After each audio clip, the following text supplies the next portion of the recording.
Hi, I'm Anna Marie Cox, and confusion is the first step to knowledge.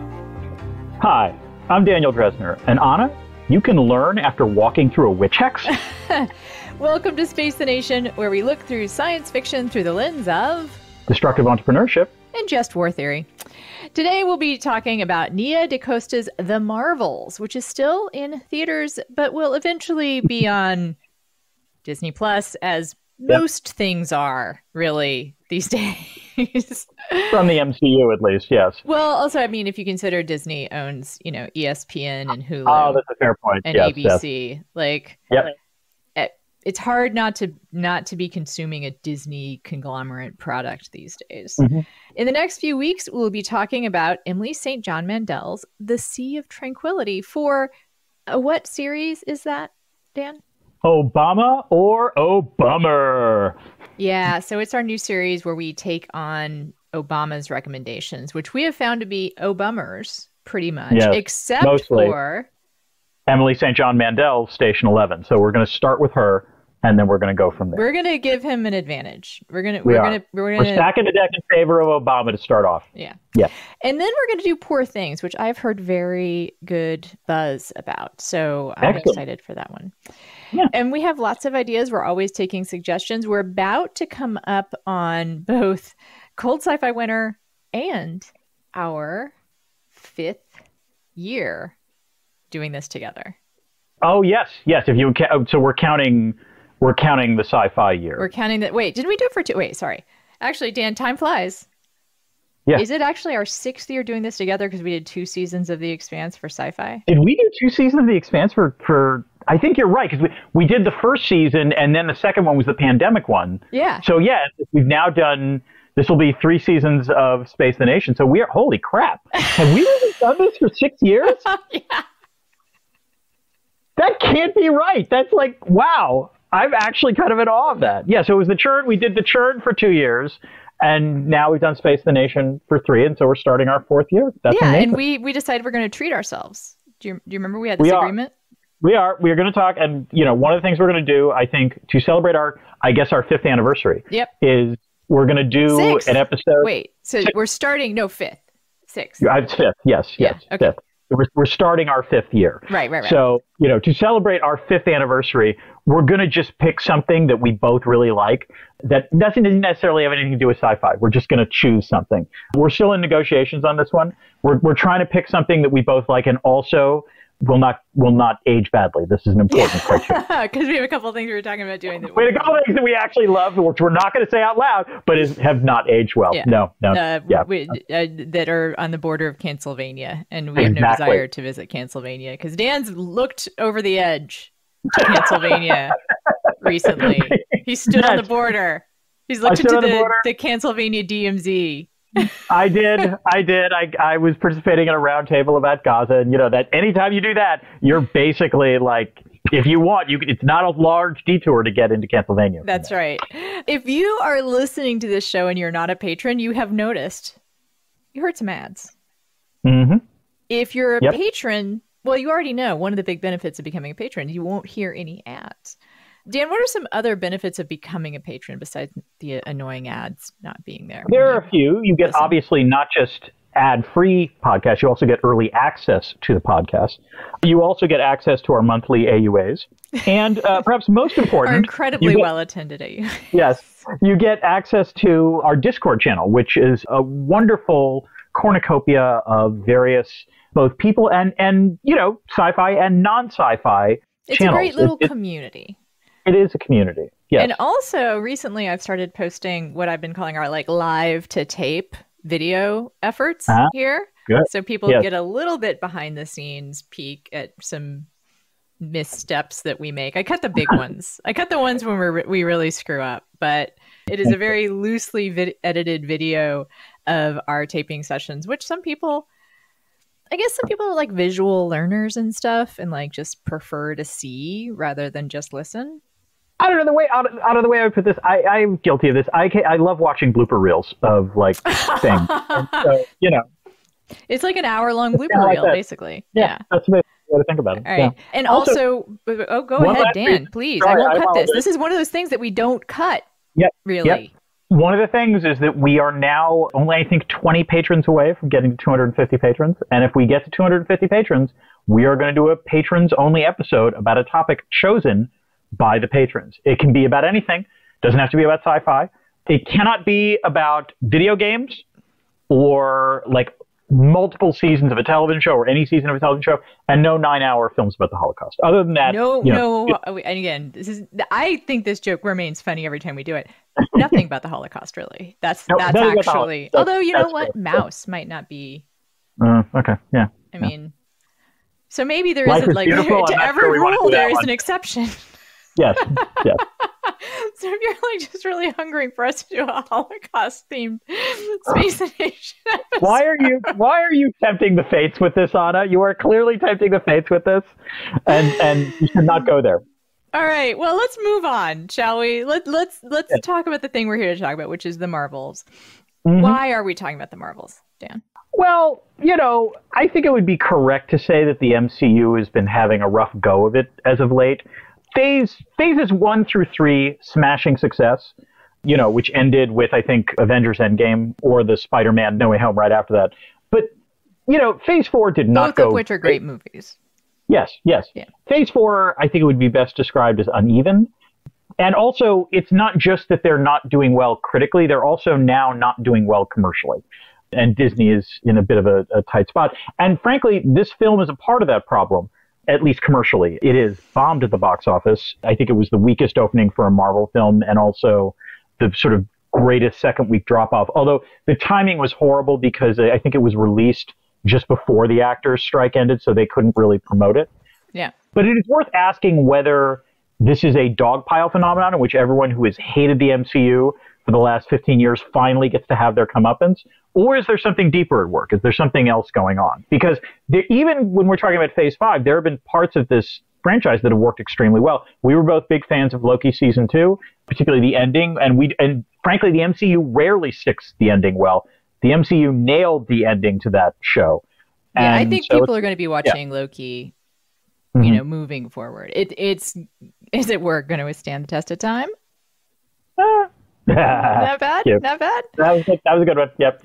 I want to say, I think, spoiler alert for, I guess, final judgment on the movie. I think that having seen it, I would say there's both a dogpile phenomenon and something deeper at work. Like, it's not as bad as the worst critics would have it. And I do think that there is a degree of conservatism, there is a degree of which that people are hating on it for being about women, for being multicultural, for being like some kind of like woke version of Marvel. I think there's some of that, Dan. Don't roll your eyes at me. Don't roll your eyes at me. I'm going to turn this podcast around. God damn it. I was so close to canceling it. No. The way I would put it is there is a big C conservative critique and there's a small C conservative critique. The big C one is what you talked about, which I agree that's been out there. But I think the other thing that's going on is the small C conservative critique of, really, we got to talk about a comic book movie again. And that's been there throughout the whole time. The sort of Scorsese stuff. Oh, that stuff, sure. I mean, that's just been the whole time. But I think that there is sort of, anti-SJW, anti-woke culture using this as an opportunity to say, like, that's why Marvel is failing. And I think we can save some of this discussion for later. That's not the problem with this movie. No, it really isn't. In fact, again, I guess just previewing my opinion, I think this movie would have been better had it leaned more into the relationships between the women and the cultural differences between them. Because there's some rich stuff there that gets gestured at as far as like... The word gestured is going to come up multiple times, I think, during this podcast, because it's not that it's completely absent, but you're right. There's just like the occasional, gesturing in that area, but let's get back to the goofiness. Like, it's actually the kind of thing that people who, criticize woke culture, what they can be right about, which is that when it gets included just for the sake of being included, right? Like when you have Samuel L. Jackson saying Black Girl Magic and it just means nothing. Right. Like, that's woke for the sake of woke. And which that's is commercial woke, isn't it? That's commercial woke. All very interesting considering who directed the movie. Yeah. She made the Candyman reboot, which I really liked. I don't know if you've seen it, but I know No, I've heard great things about it, but yeah. All right. I've heard good things. Yeah. All right. So let's move on. Okay. Will this podcast, well, we've already given kind of our preview opinion. Yeah. Yeah. And so we now have to sort of say explicitly, will this podcast ruin it for you? If someone listens to the podcast before they see the movie, is it ruined the movie? I guess not. I mean, we're obviously going to reveal some spoilers. There are some cameos in the film that hint at future developments, and we're going to talk about those. So if you don't want to be surprised by that, then go see the movie. Otherwise, I would say the enjoyable parts of the movie have more to do with the vibe than anything else. So I think another question is whether or not we actually recommend this movie. Should we wait, stop the podcast right now and go see it, or not? I'm honestly on the fence about that. I am. It's not a bad movie, but it's also hardly essential viewing, if that makes any sense. Yeah. Okay. Yeah. So if you have Disney Plus, go ahead and wait. Maybe. Yeah. Unless you're like totally want to go see a movie, it's totally unobjectionable. Go see a matinee. It's kind of fun, but it's kind of a laundry folder. It is a laundry folder kind of film. But I will say this: if you want to see it, hurry, because this film is not going to be in theaters for much longer. That's right. Or just wait. And I also think that there is nothing we will say that's going to take away from what pleasures there are. Yeah, that's fair. No, as I said, the vibe is the strongest part of this, and that's, we're describing it, but like you actually have to experience it. All right, let's get to the story behind the story. Anna, as you said, the director of this is Nia DaCosta, who was the woman behind Candyman, which is, my understanding, really scary, which surprised me at the end of this film, because this film is not scary, it's goofy. And I mean that in a positive way. And so tell me more about the backstory. Right. The best things about this movie are that it's goofy. Candyman is not goofy. There is a critique of capitalism in it. It is about the legacy of chattel slavery and oppression of Black people, mainly in Chicago. Good movie, though. Really good movie. Some great acting. But anyway, not this movie. Would not have predicted that this movie would come after Candyman. So it is interesting also. Lots of women involved in this movie. Some of the most interesting women involved in the Marvel Universe behind this movie. Brie Larson. And I really liked Captain Marvel. I thought that was a fun, good movie. That did do some cool feminist stuff. Ms. Marvel, Kamala Khan, also... I really liked that series. They were interested in doing this. There are a lot of women behind the scenes. Female scriptwriter Megan McDonnell, who was one of the screenwriters for WandaVision, which we both enjoyed. We both really enjoyed up until the last episode. But yeah, absolutely. It was really legitimately great. Yeah. Nia DaCosta is the first Black woman hired by the studio, and this was said, and I actually did not fact check, that it might be the biggest budgeted film directed by a Black woman. I know, in the Marvel universe for sure, because it's the only one directed by a Black woman. That it might be in Hollywood, one of the biggest budgeted movies directed by a Black woman. They also considered Olivia Wilde. Kind of. Oh God, that could have been really good. It could have been, but depends on whether she went the direction of Booksmart or Don't Worry, Darling. Yeah, Don't Worry, Darling. DaCosta is a comics book nerd, and she developed it with one of the WandaVision producers. They were interested in exploring Danvers' backstory via the relationship with Maria Rambeau's daughter, Monica, who is in it, a Black woman in present-day America. I didn't mean to say that sarcastically. I think, that's what they were interested in. It's interesting, again, that's not really what they wound up doing. No. They wanted to do time travel and involve Adam Warlock. Then the other things in Marvel involved both of those things. Yeah. And then it started to hit some bumps, and it's a little unclear what those bumps were, but it kept on getting rescheduled. The release date kept on getting pushed back. DaCosta said nothing but positive things about her involvement, but we can only read between the lines. And I guess we can read the movie too, right? It seems to obviously had reshoots. There are sections in it where it's clearly ADR'd and clearly they're on green screen.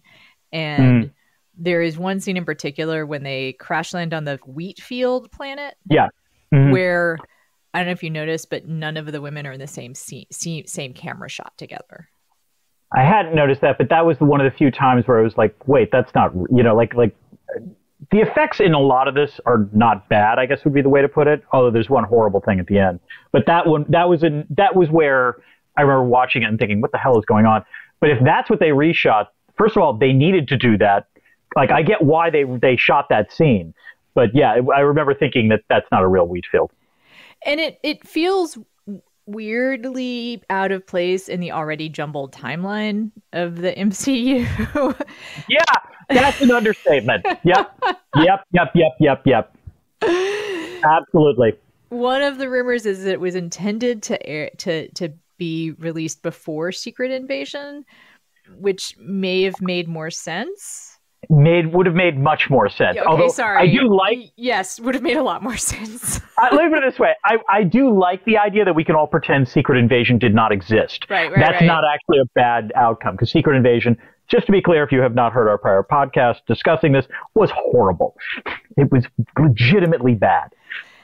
Yeah. But it's interesting, like that wheat field scene is what they chose to reshoot, because it is necessary and it actually does most of the work of explaining the relationships between these three women. But it's kind of like what they thought they could get away without it.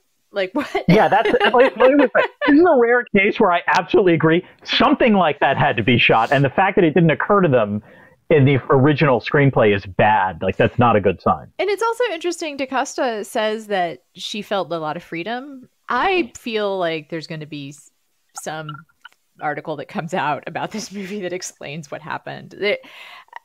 The talent that is clearly present on paper is not present on screen at all. If you've seen, you haven't seen Ms. Marvel, right? I have seen. No, I watched all of Ms. Marvel. Okay, like her family's delightful. Absolutely, yes, and I'm glad they were in this film. Is the way I would put it. Not enough. Yeah. And Nick Fury. I mean, Samuel L. Jackson is having a blast. Also, doesn't get kind of the screen time that you wish he had. And the fun parts of their relationship don't get a lot of screen time. There's not a balance. Anyway, we will be talking about it at length. So, moving on. Chekhov's what's it, Dan? This is the thing that occurs in the first act that comes back in the third act. And what do you have? I have Chekhov's nickname. So we learn that Captain Marvel is called the Annihilator. Oh, right. And, it was actually well done because, like, you just hear the Annihilator at first and you don't find out why until much, much later. And I have Chekhov's flerkens because I just want to talk about the flerkens as much as possible. One of the delightful parts of the movie, I would say. I think you're not a cat person necessarily, Dan. You're an animal person. Yes, and I actually think the film got at least one legitimate belly laugh from me, and it involves the flerkens. So, yes. And how can you have like a bunch of kittens floating around to the theme of cats and not that was the belly laugh. Yeah, enjoyable? That was the belly laugh. So, even though they're kittens with huge tentacle mouths, which is disturbing to see, but they're still kittens. All right, Dan, do you want to go through the plot, such as it is? I think we should. Let's start with Act 1, the marvelous Ms. Marvel. There's a new leader of the Kree. Her name is Dar-Ben, and she finds a bangle that looks an awful lot like the one worn by Kamala Khan, a.k.a. Ms. Marvel, on a moon near the Kree homeworld of Hala. Dar-Ben tries out her new toy and tears open a jump point in space. This attracts the attention of Nick Fury on his Saber space station. He asks Carol Danvers, a.k.a. Captain Marvel, to check out Dar-Ben, while Monica Rambeau, a.k.a. we don't know, they're still workshopping it, checks out the jump point near Earth. Kind of a funny running gag. That was a pretty funny running gag. Yes, I agree. Right. And actually, it serves up well as a fake out for what winds up happening. Yeah. The resulting simultaneous energy surge causes Rambeau, Danvers, and Kamala Khan to switch places. Kamala meets Nick Fury, Monica meets the Kree, and Carol meets Kamala's family. Some Kree fighters get dragged along in the multiple acts of teleportation, leading to a fight that devastates Kamala's Jersey City home and upsets her parents, because, to be fair, they're pretty easily upset. But yeah, there was a lot of damage. I mean, Fury, I would. Yeah, one thing that I did not like was resolving that. Yeah. Although, again, like you were talking about performances, and again, from Ms. Marvel, I always loved Zenobia Shroff, who plays her mother. I really do think it's a great, like, she does a lot with a little, is the way I would put it. And one of the things she does in that early part, she gives Kamala a look at one point that is just perfect. And that is perfect mom face. And, well done, Zenobia. Yeah. Like I said. All right. Anyway, Fury and Monica transport back to Earth via a space elevator to meet up with Kamala and figure out what's going on. After a lot of pseudoscientific gobbledygook, and I mean a lot of it, Anna, I got to say, like, I was just like blanking during those sequences, and there was a surprising amount of dialogue about that. They figure out that they are switching whenever they use their powers. It's like hand wave, just wave, like wave the hands, and then the hand waving could have been a lot more elegant. Is all I'm saying. Yes. Carol also notices that her powers seem to just make Dar-Benn stronger. So, Anna, I was kind of surprised with the first act of this film in how lightly the movie exposits each superhero's backstory. And I do think the effect is mixed, and we've talked about this, but I think one of the benefits that is undeniably true is that this film clocks in at a very tight 105 minutes, which after the, 2.5 hour, 3 hour Marvel, films is frankly delightful. But the lack of backstory also creates problems. It's likely confusing for those who have never watched Ms. Marvel or WandaVision, as well as those like me who did watch and had their memories wiped by the pandemic. I completely forgot that Carol had a backstory with the Skrulls, for example, because I just hadn't watched Captain Marvel in a while. And also the idea that there should be a backstory between Carol and Monica is like touched on, but like, again, gestured. Well, it's the problem. I think one of the biggest problems emotionally in the movie is that Carol and Monica relationship, because so what the big betrayal is supposed to be, right, is that Carol said she would be back and then she didn't come back. Yeah. Which, that I'm not a child would have a hard time with that. Right. A 20-something-year-old woman who's been in the military and trained for the astronaut program. And also now a superhero. And now a superhero might still have some pain, I think, about that. But it feels weird to have it be like the deep, deep hurt. That, I mean, and I say this, someone with deep childhood hurts, I guess. But it's not that it couldn't be a deep childhood hurt. It just seems like strange that it just seems strange to me that she couldn't even really articulate it. And it makes almost more sense for Carol to feel guilty about it. Right. Than for Monica to have. Monica should be kind of like, whatever, Carol, like, I've gotten over it. Yeah. And then it can be like Carol's burden of, wow, like, I missed out on this relationship that would have been so grounding and meaningful for me. Like, it seemed like a strange. Let me this way. I agree with you. And to be fair, Carol does demonstrate some, like, uneasiness about it, and that entirely tracks. But you're right. It's Monica's, sort of resentment that doesn't quite seem to make much sense. And I mean, I agree with you on that. Yeah, I don't know. I mean, it also feels weird that they have to give her something. They have to give her that side of it. Yeah. Like, it could have been stronger to have just Carol feel bad. Like, go ahead. I was just going to say, I think the irony of this film is that it's actually Kamala Khan who's the most emotionally intelligent of the three of them. And like that actually, I think, works. It also Iman Vellani sells it, but it's a bizarre sort of situation where it's the 16-year-old who is actually the one who's most tuned into their emotions. But one of the things that I felt was odd about the relationship among all the women here is that you don't need to give everyone like a debilitating wound to have like an emotionally resonant relationships, right? Right. Like, the thing with like Kamala Khan just really looking up to Carol Danvers isn't a wound or anything. It's just like she's a teenager and she really she loves her superhero, and then she has the emotional intelligence to kind of take responsibility for it and be like, I guess I came on kind of strong. Sorry about that. I agree.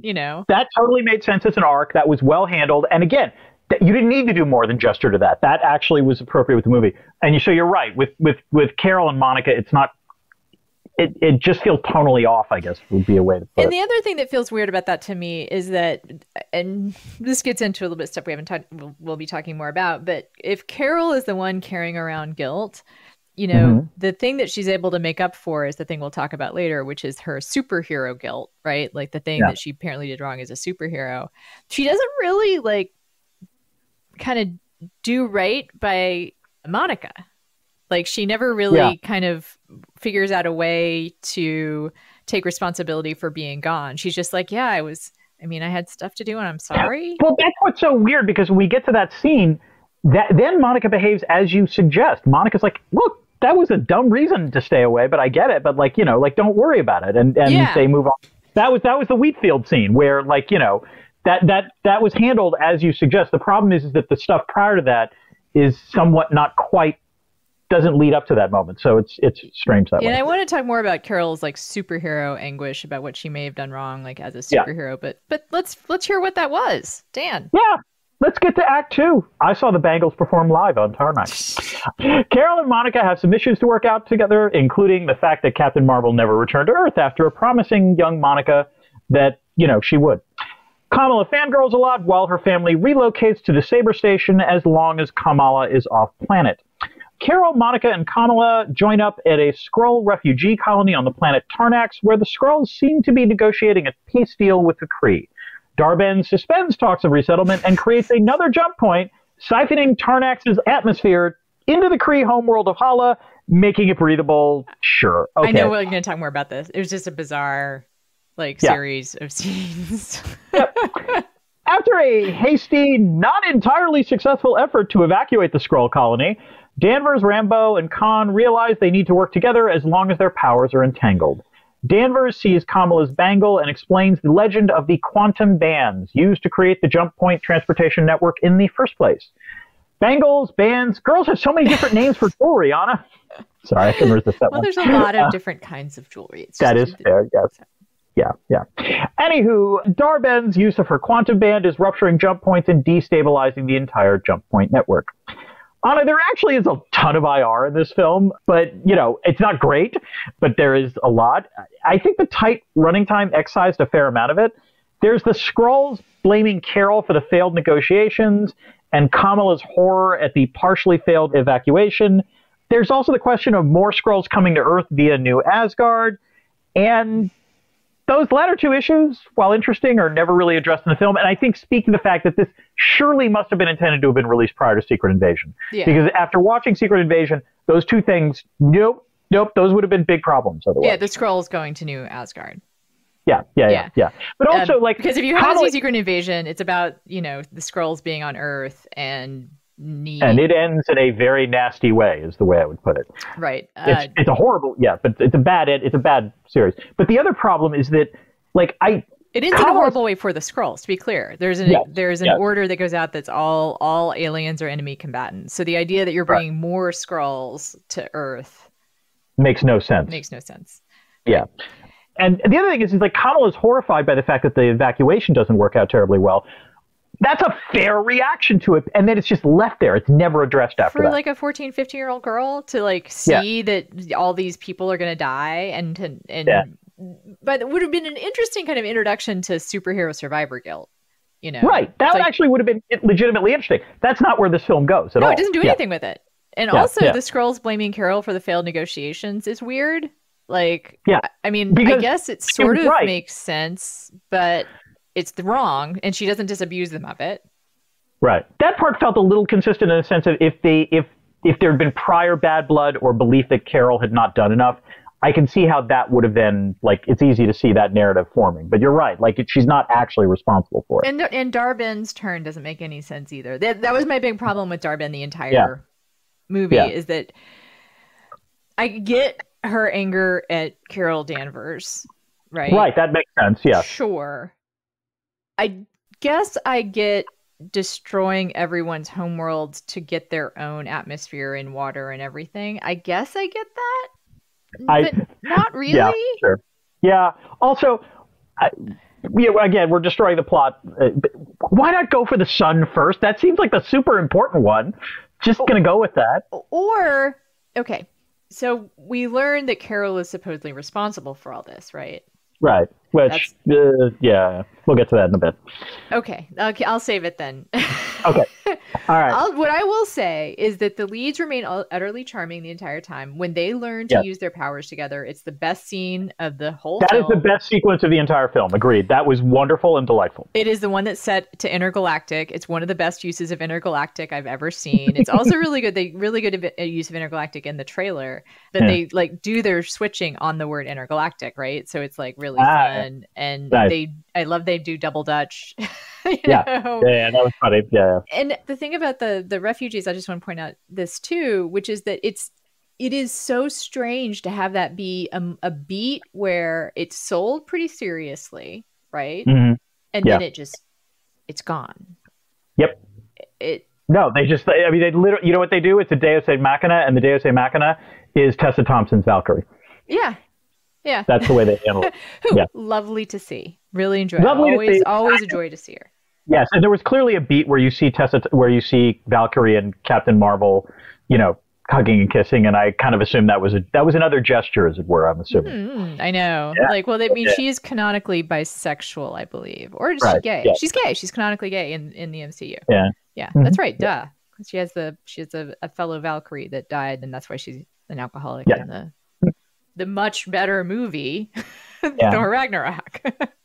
All right, we will get to the next acts, but, families are complicated, Anna, but these commercial messages that we're about to hear are simple. Sure, Dan. Sure. I believe that I was supposed to do an ad read for a Flerken pregnancy test. Is that? We'll be back after this.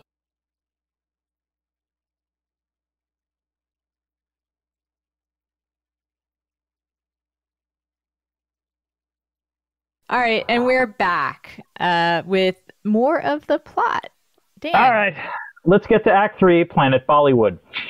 We learn that Captain Marvel was called the Annihilator on Kree because she destroyed the AI in charge of the planet, resulting in a bloody civil war that nearly destroyed Hala. She, Kamala, and Monica start training to fight and use their ability to switch places as an asset. Meanwhile, Nick Fury is dealing with Kamala's cantankerous parents on the Saber Station, along with Goose the Flerken laying a shit ton of eggs there. Carol thinks Dar-Ben will go after the water planet Aladna next. On Aladna, people communicate by singing. As it turns out, Captain Marvel is technically Aladna's princess due to a marriage of convenience that, dealt with a minor legal complication. When Dar-Ben shows up, she manages to fight off the Marvels and tear open a jump point to draw the ocean water into Hala. Her next target? Earth, so she can use the sun to repower Kree's failing sun. Anna, again, as we said before, I want to talk about Samuel L. Jackson's Nick Fury in this film. I kind of wonder whether he only agreed to do Secret Invasion so he could ham it up in this movie. It is, without question, the goofiest Nick Fury performance in the entire MCU. Am I correct in that assumption? Love it for him. He also seemed to film a lot of it sitting down, which I appreciate as a person whose knees are going. And when I was watching one of the video commentaries about the movie, it repeated this anecdote, which is Joss Whedon on a tour for one of the much earlier Avengers movies said, bringing on Samuel L. Jackson for another one, said, is there anything you're looking for? And Samuel L. Jackson said, I would like not to run. I don't want to run. To be fair, I think Samuel L. Jackson is in his mid-70s at this point. So, can't blame him for that one. Like, that's totally fair. Yeah. No, he's delightful. The family is delightful. I would have watched a whole bunch of him dealing with the family some more. The family being on the space station and kind of negotiating. The way that one of the things that's delightful about her family is the real and yet also the very real way you would deal with being in the midst of a superhero saga, but also that they are still their essential selves. I loved it. Her dad talking about retirement plans with who I assume is 300-year-old, a Skrull or perhaps someone, a Norse god of some sort. Yeah, who knows? 300-year-old person talking about retirement. Loved it. Talk about the magic of compound interest, right? I think that the Aldana stuff, that must have been like a good hour at some point, right? Like, It was again one of the goofy moments which made it delightful. Like I did love it when Carol suddenly is wearing like a Yeah. Captain Marvel gown and starts dancing. That was again delightful, and also that you see Tiona Paris and Iman Vellani like they're actually just sort of providing commentary as they're watching this. It was again, it was a And it I'm was not a sure like I goofy in wanted a good another way. hour of it, but it one thing like No. Park Seo-joon, who plays the prince, is a huge star. I mean, he was in Mhm. Parasite. He's in a lot of the top grossing movies in South Korea. He opened like this movie was #1 in South Korea. Oh, good for them. Yeah. He couldn't have been brought on to play the part that he played, right? Which has, I believe, like a couple of lines No, of he's on dialogue, screen for like right? maybe. Yeah, he's got maybe 10 minutes of screen time at that. And there's also It's no not like, on. I He's mean, not I, on for I that long. expected Yeah, Kamala I Khan agree. to say something about Bollywood or to be able to like lead them in a Right. Bollywood I was a dance. little Wouldn't have surprised. that been fantastic? Well, to be fair, Oh, but she's well, Pakistani, so that no. would would have been a little There's also complicated. Yeah, Pakistani movies that have a lot of like fair, theatrical fair enough. Fair enough. stuff to them. What I'm more surprised is that, like, I kind of wanted to know what the backstory was between Carol Danvers and him in terms of, like, was there actually a real romance or something like that? Yeah, Also would have been or fun they if would that have had been been able to sort talked of, about. or is there literally no romance because that's not what she's Right. interested in. Yeah, But sure. But it would have been Also fair fascinating enough. to Yes. just to hear a little bit more. Also, it is weird, like, oh, they're going to Aldana because that's where they have water. I mean, I guess that makes sense, but I remember when Carol says that, it's like, there are a lot of planets out there. I'm not, although to be fair, Carol then realizes that Darben yeah, is she specifically then going to realizes planets that Carol has helped. that's what it should have been is like, Right. what Yeah. planets do I Yeah. have connections to? And let's go to those Right. planets. But Yeah. anyway, I don't feel like I feel like my Okay. Yeah. commentary on the movie is kind of scattershot. The movies, like, the movie kind of Yeah. doesn't it is a little bit of a Mercury movie, right? Like it just kind of slides across your brain and a couple of Yeah. things catch, but There are parts that catch. Again, when they're practicing their powers, the scenes on Ardana are actually again like goofy. yeah, And everything that Manvolani, she does, she's fantastic. There's yeah, yeah. All right, let's close out Act 4. I laughed, I cried at Zero G Cats. Darben arrives at Earth to harness the sun. Her efforts damage the Saber Station, forcing Fury to evacuate it by having Goose's progeny ingest the Saber staff, Genuinely so wonderful. everyone can fit in the life Loved pod. it. No notes. Great. I was going to say, Anna, did you like the station Yeah. announcements? I thought of you Yeah. as I was listening to that. I was like, oh, that's some good station And also, announcement please stuff. stop Anna's running. going to love that stuff. Let Like, it the was- flerkens Yes, ingest please. you. Saber staff. It will not be painful. Right. That was very funny. Yes.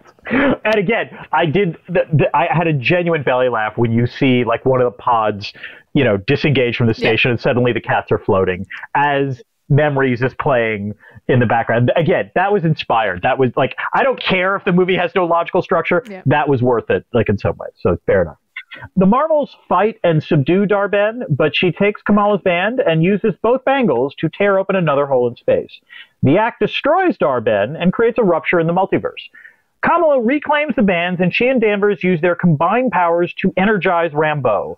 This allows her to close the rupture from the other side of the multiverse, but strands her in another universe in the process. Danvers uses her power to restore Hala's son, which Monica had suggested earlier, and seems like it would have been a pretty easy way to fix all this in the past, whatever. Kamala and her family, I believe, relocate to Louisiana to the Rambeau household. Like, what about her? I could dad's not job? figure that out to save my life. I don't know. I don't think they were relocating. I Um, think they were just helping her to move in. But it bothered me. It bothered me that they didn't address the fact that the Yeah. really lovely Jersey City home was basically destroyed. So go ahead. Right. And Carol and Kamala spend some quality bonding time together. The short-lived team-up of the Marvels inspires Kamala to seek out other young superheroes and form a new group. She starts with Kate Bishop. Rambeau, meanwhile, awakens in a parallel universe in a mid-credit sequence where she is greeted by an alternate version of her mother, Maria, and the X-Men scientist, Hank McCoy. All right, Anna, let's talk about the ending scenes, which I think encapsulate what works and what doesn't in this film. I did like the scene with Kate Bishop because it was a funny play off of the very first after credits scene in the original Iron Man when Nick Fury, tells Tony Stark about the Avengers, and Iman Vellani is actually cuter than the entire basket of flerkens. Like, really, she just radiates positive energy. She's great in this movie. I hope there's another Ms. Marvel season. That would be great. Like, that would be wonderful. She honestly, she is possibly the best thing about Marvel Phase 4. Trivia about her, which I love. She's a huge comics fan. Like, she came into this already loving Marvel, and she apparently had, when she started her journey here, already had a notebook of questions for Kevin Feige. Mm. I like that. That's good. That's good. All right. So that worked out great. And honestly, if that winds up, bearing fruit, great. On the other hand, with Monica, there's a lot of stuff going on.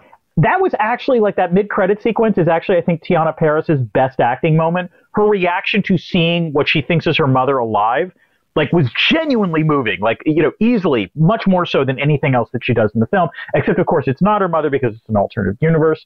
Meanwhile, we then see, the nod that the MCU is heading towards X-Men because we see Hank McCoy, voiced by Kelsey Grammer, but definitely not played by him because that was the most obvious CGI Kelsey Grammer I've ever seen, and I don't know why they did that. It just seems weird. It's the same as the Hulk. It's not. I'm not mad that they have a CGI character. Really, I guess it's interesting that they're just going to possess, the X-Men universe too. The way that I saw it framed is that they've now decided that the X-Men universe is adjacent to this universe, to the MCU, as it is to the Spider-Man universe, right? All of these universes are going to be which is part of what the MCU is moving forward. Right. And that's not a bad way of doing it because, among other things, I believe the next MCU film is Deadpool 3, which presumably is going to be another thing that bridges these two.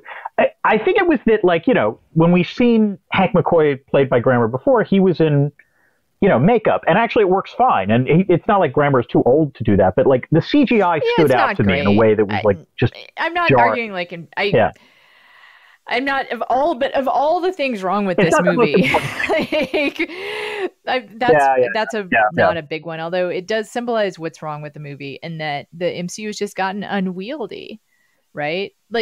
No Way Home, all of the Spider-Man coming together, was genuinely fun, inspired. It worked really well, and it was a huge commercial success. And I think the problem is that and I actually didn't even mind when, I think it's the Doctor Strange movie, which is the first time they bring the X-Men in. We see Patrick Stewart then. And again, that was fine. Setting it up as a multiverse thing works perfectly well. I have no problem with that. But I think the problem that we're dealing with going forward is that they have so many characters at this point that I think the ordinary viewer, if they haven't kept up, is now at the point where they're just shrugging their shoulders and walking away. Because the question is, do you want to invest in all of this time to keep up on who Kate Bishop is, who who Maria Rambeau is, or who Hank McCoy is? Do you want to ask me now if there's a critique of capitalism in the movie? Do we? You know what?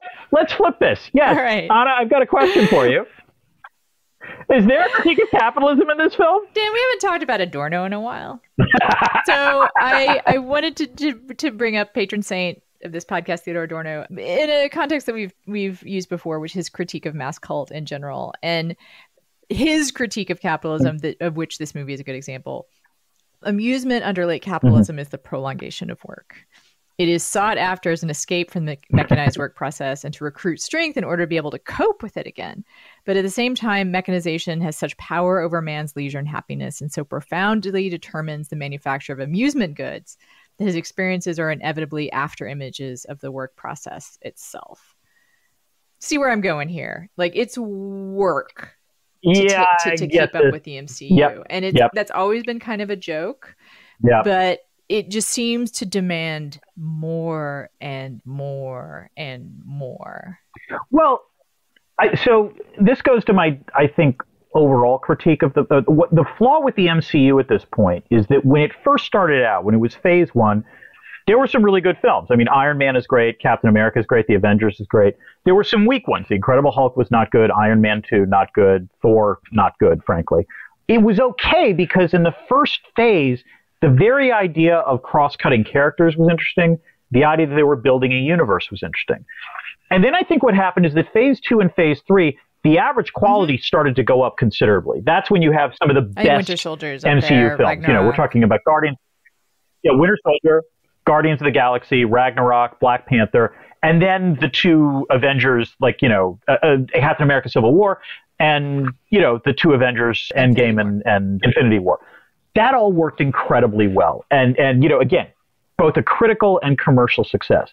By the time we got to phase 4, the problem is that they're still producing films of somewhat erratic quality. They've added TV shows, which is also of somewhat erratic quality. And I think the issue now is that the good stuff is still good, but you don't, like, the novelty is worn off in terms of the interlocking characters.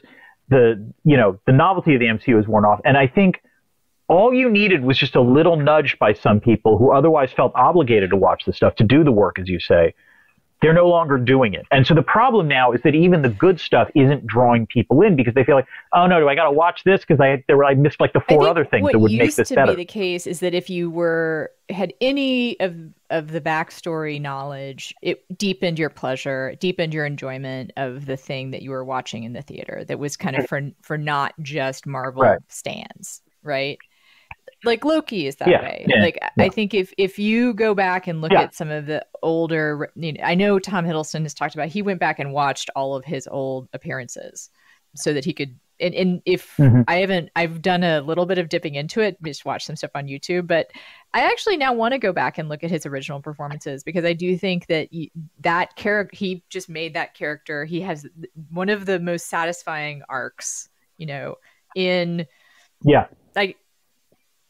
No, it rivals Tony. It rivals Tony Stark and Steve Rogers. I mean, which is not something I would have expected from after watching the first Thor. So if you have that knowledge going into the Loki series, it deepens your enjoyment, but you don't need it. Like, it's its own story. You get who he is. It's a credit to a lot of the actors. All the actors in that are so great. Again, we put it in our Space Giving episode. But now it really feels like you have to have done your homework, and it's not fun. It's not fun homework necessarily unless you already have done it and you're just that kind of, if you're already that kind of fan, maybe that's fun. But also I hear from people who are those kinds of fans, now you're doing all that work for something that isn't really that good. And there's an added complication here, which is that sometimes the cross-cutting stuff makes no goddamn sense in a way that it clearly did back in the day, because there was just less to have to deal with. But again, as we've talked about, the Skrulls, fit oddly into this. Nick Fury fits oddly into this. Even like, this is going to sound stupid, but at one point we see the Statue of Liberty, and am I wrong? I thought they rechristened the Statue of Liberty after Steve Rogers. She's holding a shield and she's gold. And yet we still see the Statue of Liberty.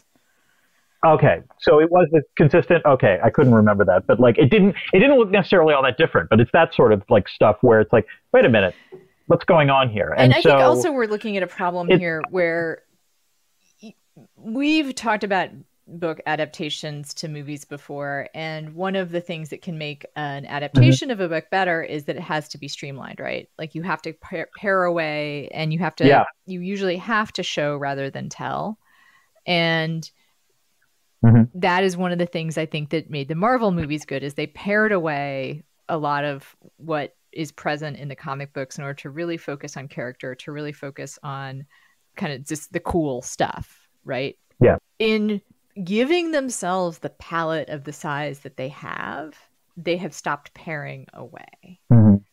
And that's also a mistake. Yeah, right. I agree with that. So now they have a sprawling, they have a sprawling place to put all this stuff, right? Like, they have their animated series, they have their live action series, they have all these movies, they have the Sony universe, they have the Fox universe, and it's just too much. It's just too much space. And again, they need the discipline of a single narrative.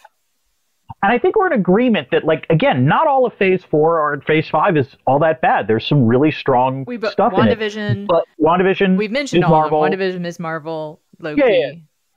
Loki. I even like the Sam Raimi version of Doctor Strange. Like, the Wanda arc was actually great. Yeah. She's great. She's great in that. But it's not all good, and the bad stuff has gotten worse. Secret Invasion was horrible. it was just really, really bad. And I'm sure the pandemic affected some of this stuff as well. But the problem is that there are enough chinks in the armor now so that what had been a virtuous circle is now a vicious one. And that's the issue. And I read or saw a video essay that argued for some optimism about Kevin Feige's ability to rein this in and bring it under control, but I'm suspicious. I'm more hopeful. I can't believe I'm saying it. I'm more hopeful for the DC universe at this point. I don't know. I mean, it could also be just superhero fatigue. But let me put it this way. My concern is that even if Feige actually writes the ship, and there's evidence that, from some of the backstory that I've read, he was sort of forced to introduce a lot of stuff that he didn't necessarily want to introduce, all at once. But even if he writes the ship, I'm not sure the audience is there for him at this point in the way that they were 15 years ago or even 10 years ago.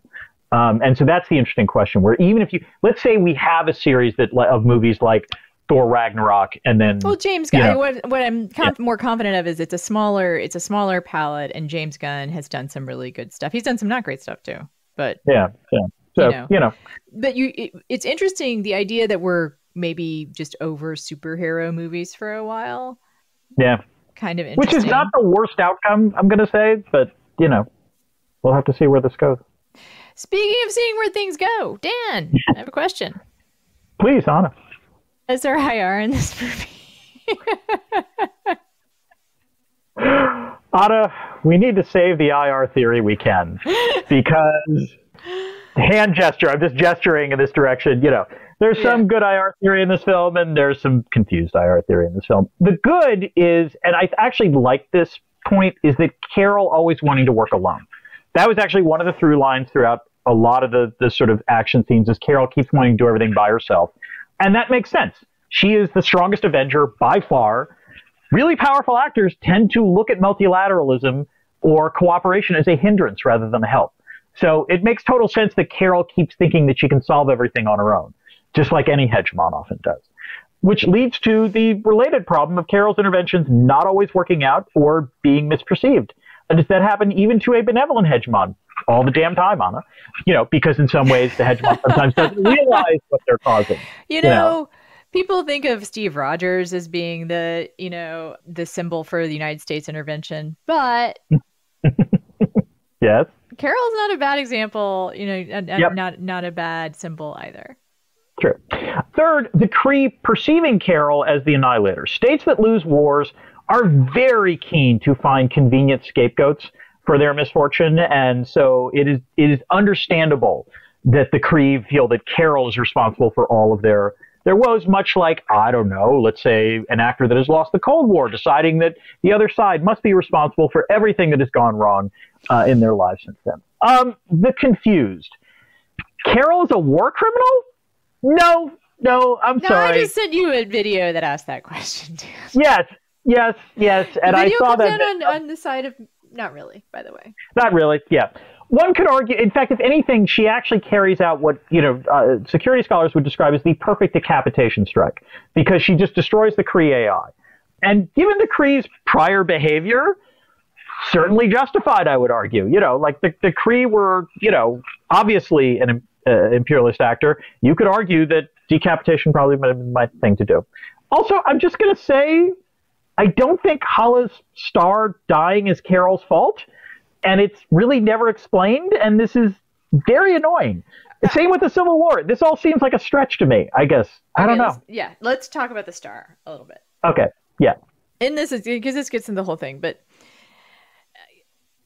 usually for a plot to work, and I think this is true of any plot in any kind of storytelling, any kind of narrative, there needs to be a reason why the most immediate and obvious answer can't be done.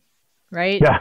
Yes. Like, why can't the kids go to the police? Right? Like, why can't the two lovers get together? Why can't you just fire phasers and destroy the ship? Yeah. Right. It is never clear. Like, when it's brought up, Carol, why don't you restart their son? She just says, well, I've never done it before. That wasn't supposed to be a laugh line, but I was like, what? I don't want you to hate me for suggesting this. There is a way in which they could have done that, where it would have been like, like a gender thing of like, could she have had the confidence to do that? Because, like, I a don't male hate you for superhero would have been like, except that she also has a ton of. That's the other thing that rings wrong about it is that she has a ton of confidence. Like, you're right. Actually, you're absolutely right about that. Yes, you are correct. It goes against character. Yeah. She's the one who like tells off. She's like when the Avengers give her shit. She has that great line where Rhodey's like, "Why weren't you helping us?" And she's like, "You know what? Like, there's a whole universe I had to save, and you're not the only superheroes. They're not even like the best superheroes." And she saves their asses. Right? Yes. So I've never done it before. Is like super lame. It's an un-Carol-like, it's an un-Captain Marvel-like sentiment. And again, those are the moments where, again, the characterization doesn't entirely make sense. So this is another place where I felt like women made this movie. Women were excited to make this movie. People who I assume consider themselves feminists were excited to make this movie. And there's just nothing there that feels like an argument for or about women, They made the bad guy a bad gal, and that's a choice, and I don't mind it. And I don't mind that even just sort of for like, as it were, representation's sake, just to have it be like an all female, like kind of good versus bad. Great. Fine. But there is nothing really there that's about women's place in the world, No. Like, even the part about, then it kind of disturbed me also, where she talks about Aldana being a matriarchal society, so she had to marry the prince.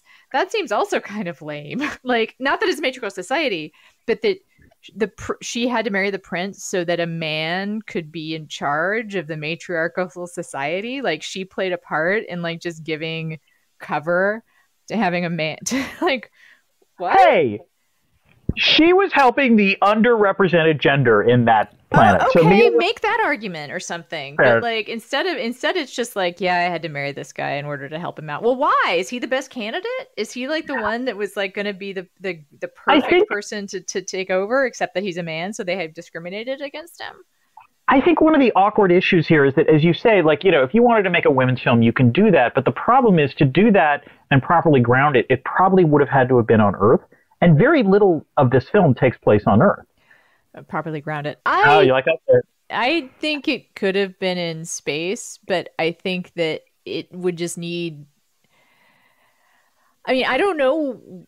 I think it could have been in space, but I don't even know where I would have done it. It seems like there's, as we said, there's all these gestures. Like the part where Nick Fury says "Black Girl Magic." I mean, I would be interested to hear, what a Black woman might thought of that, because it can be cool to hear that and to have that be a piece of representation. And I love it. But it just seems kind of just a slogan in that context. It doesn't seem like it's anything that it's not attached to anything. And even as speaking as a white woman, but it seems odd to me that Monica Rambeau's relationship with her mom, like that could be a real, that seems like the source of strength, right? Like two strong Black women being a single mother raising another strong Black woman. And to say like what was really missing from her life was this white girl, like, I don't know. I mean, not to say that white women don't have anything to offer, but like, I think the way to put this is that Tiona Paris has an arc in WandaVision, which is where we're first introduced to her. Yeah. That makes a lot more sense than what we see in the film. Yes. That's the simplest way to put it. Yes. Well, it's and as you said, I think it addresses all these things in an elegant way, and would have been nice to see that continue.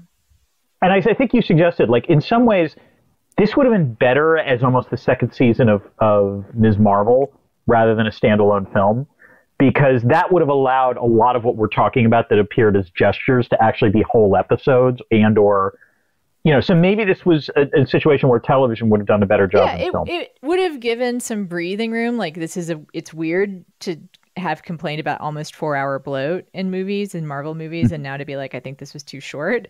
But it was kind of too short. It was too short, but having it be a series of episodes would have given it breathing room without making it exhausting. Yeah, it would have been like having a whole episode on the musical planet would have been great. Having a whole episode, of Carol and Monica working on their relationship. Right. Having her parents get to be on that space station for a little while, and really, would have been awesome is for them to kind of like make a home, like make their little like Pakistani home on the space station, and have inviting people for dinner, making, like having kind of a community forum around like this wonderful family that's on the space station. I mean, you could see more flerkens. I always want to see more flerkens. It could have been an episode just from the perspective of the flerkens. That would have been good. No, sure. Yeah, I missed opportunity. I don't regret seeing this. I'm glad it. I was about to say I'm glad it got made. I'm not actually sure about that because I'm glad for the goofiness, and there are some strong parts for it, but at the same time, it's obviously they're both structural issues with the MCU, and there are issues with this film. Is the way. And as someone who generally has enjoyed the MCU, who wants good things for the people involved, although not all of them are filthy rich. I want better things for the CGI people, I guess. Yeah. Especially after the work they did on Loki, the end of Loki, which was gorgeous. Yeah, right. Dan, if you haven't seen the Loki season 2 behind the scenes on Disney Plus, I do recommend it. Okay. A bunch of stuff about set design, production design, how it all works together. I think you'll enjoy it. Now. Flerkens is giving birth! Oh my God, that's so good! Have you ever heard a cat like... Ooh, no, I do not. I don't. Don't. All right, Discord notes. This is where we take some questions from our Discord members. Dan, what did you dig up? We have one question, which is from Dan Brennan. Does the film make the case that a central planetary government is more fragile than it is strong, and a more decentralized coalition of governments would have helped Hala be less unstable after the removal of the Supreme Intelligence? I guess my answer is there a Kree empire with that much decentralization? You kind of need some centralization in order to be able to have that. Not to say that the Kree empire is right? If you're not centralized. Right, exactly. Like, and by the way, this is not to say I am pro-empire, but I'm just pointing out that in a world in which... Dan. I know, but I'm just saying, in a world in which the Kree Hala is decentralized is a world in which Carol Danvers never comes to destroy anything in the first place, not just because they wouldn't have done it, but because it wouldn't have been an empire. I don't think it's the degree of centralization so much as it's the regime type. And so, call me crazy, but I'm going to go with AI autocrat, probably bad regime type, and maybe could have been replaced by something else. All right. Pieces of saber falling. Also flerkens. Although apparently flerkens can survive in space. Maybe that's my first debris field thing, where we talk about the things that we haven't already talked about. I've gotten to almost all of the stuff I wanted to talk about off of my plate here. But what about you? I have 3 things. That's it. I can go quickly? You go. Sure. First of all, again, this is a weakness of the film. There are various times where, you see Kamala and Dar-Benn is right there, and I keep thinking, the bracelet is on her wrist. Can Dar-Benn see the bracelet? That seems an important fact, and yeah, I mean, there is a scene where she pulls her shirt sleeve down over it. But yeah, I know, but there was many times. Do you have something? I am always amused by the fact that Carol can just be in space, not needing a suit or anything. That's how powerful she is. It was new to have Goose be in space. Maybe she's projecting a force field around her. I keep on wanting to refer to Goose as him, but no. Well, actually, we don't know how gender and sexuality work with flerkens. So I don't know if maybe Goose is a they. Could say possible. We don't know. But yeah, I think I've gotten to most of my stuff. So Dan, you just keep going. couple of things. Like one, again, like a slightly jokey, like unintentionally funny thing. There's a brief moment where like they're on the planet with the Skrulls, and Carol goes to Monica and it's like, "Where's Kamala?" And suddenly, just Monica yells, "Kamala!" Like that was like, Carol's right there. Like clearly, I'm not sure that she could have yelled. Yeah, exactly. It was sitcom level funny in terms of that. I like knowing that Monica went to Rice. There was a brief shot of the Rice. That was a nice specific thing. And finally, I'm going to apologize for some mild objectifications. Carol in the T-shirt looked really, really, really, really good. She's a little slender, I think. Okay. She's a little on the slender side, whereas I appreciate that Monica has like a real body. Monica, yes. But let me put it this way. I know Brie Larson worked out with a vengeance for this film. All I'm saying is it paid off, and she looks real good. Also, Kamala, or Iman Vellani, I don't know if you noticed this, is a scene where she's in her home. Her fingernails were great. There's a brief shot, and it was a nice nail game there. You know what? I have a Debris Field thing, which is I really like I don't think it's her actual art, but I like the Kamala Khan character. Yes. All of her YouTube, which I believe is like a quote unquote like real YouTube channel, Baby Sloth Productions. But her comic style, her comic book work is really cute. That was also a delightful 3-minute thing in the film, and I actually liked the way they handled that. It actually reminded me of the Spider-Man, the one that was right after Far From Home, I think, which was right after Tony dies, where they sort of do the recap of what had happened, and it was a similar sort of thing. Well done. All right, Dan, we're almost done here. I think we should put in our plug for people to become patrons. We didn't mention before that you can go to patreon.com/spacethenation to do that for as little as $3 a month. If this episode was not enough for you, dear listener, if you need more content from us, Dan, where can they find more content from you? Well, if you go to Blue Sky, I'm there as @Dan Dresner. Anna's there is @Anna Marie Cox. I also am on Threads, and I have a Substack. I think it's so funny you're on Threads. I got to tell you, Threads is actually starting to pick up in terms of activity. So, just telling you. It's the methadone of social media. I would say, let's put it this way.